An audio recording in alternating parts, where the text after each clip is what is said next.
Belki çok incitmişim sevdiğim insanları, belki çok aldatmışım can diyen cananları.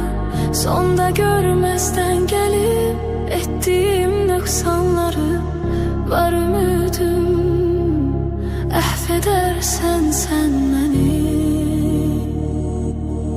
Bilmez idim dert verer derdimin dermanları, gün gelir pişman olar nefsinin kurbanları. Dünya taxtinden salar şahları sultanları, etibarsiz dünyaya etibar etmek günahtır.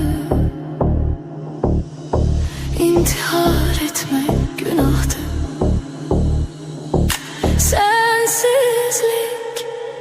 Sensizlik çok çetin dünyada, gam yazılmış kismetim, kalmayıptı takatim.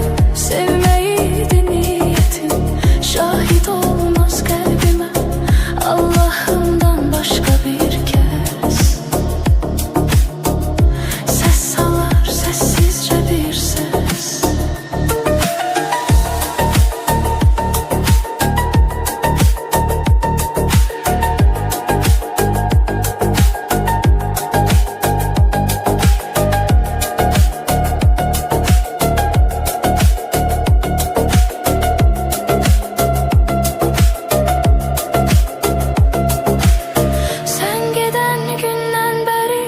Vesvedir sözler seni, ruhum ardıncan gelir, kölge tek izler seni. Aşıkın tenha kalar, her gece gözler seni. Hasretinle mahvedersen sen beni.